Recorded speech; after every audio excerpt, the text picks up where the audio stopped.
तर 10 तारखेला आणि 12 तारखेला अशा दोनही दिवशी रोहित पवार पत्रकार परिषद घेऊन अनेक बाबींचे खुलासे करतील असं त्यांनीच सांगितलेलं आहे। दरम्यान अजित पवारांच्या विमान अपघाताबद्दल बोलताना सुनील तटकरे नेमकं काय म्हणाले ते सुद्धा आपण पाहूया।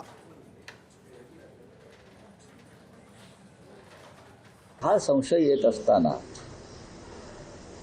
त्या संशयाचं निराकरण करण्याऐवजी महाराष्ट्राचे मुख्यमंत्री देवेंद्र फडणवीस असं म्हणतायत, दम देऊन सांगतायत, याद राखा अजित पवारांच्या मृत्यूचं कोणी राजकारण कराल तर याद राखा।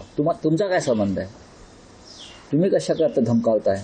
जर नरेंद्र मोदी देशाचे पंतप्रधान संसदेमध्ये बसतात, विरोधी पक्षाचे लोक आतमध्ये आंदोलन करतात, तेव्हा तुम्हाला त्यांच्या हत्येचा कट होता वगैरे हा संशय येतो। ते राजकारण नाही। एक माणूस आमचा महत्त्वाचा मृत्यू पावला अपघातामध्ये, त्याच्याविषयी जर कोणाला शंका आल्या तर तुम्ही अस्वस्थ का होताय? काय तुमचा काय त्यात हात आहे का सगळ्यांचा? हाच संशय आहे। जे काही नेते विधानं करतायत की त्यांनी असं झालं असेल तसं झालं असेल तर तपास यंत्रणेने सुद्धा त्यांच्याकडे संपर्क करावा। मुख्यमंत्री महोदयांना माझी विनंती राहील की असे जे वक्तव्य करतात ते सगळे वरिष्ठ नेते आहेत, वैज्ञानिक जबाबदारी पाळणारे नेते आहेत, त्यामुळे त्यांच्याकडची जी माहिती असेल ती आपण त्या ठिकाणी घ्यावी आणि मग तपास यंत्रणा करत असलेला तपास, त्यांची माहिती त्या दिशेने त्यांना घेता येईल।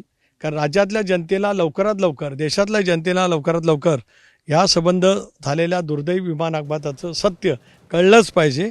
राष्ट्रवादी काँग्रेस पक्षाची भूमिका आहे। एबीपी माझा, उघडा डोळे बघा नीट।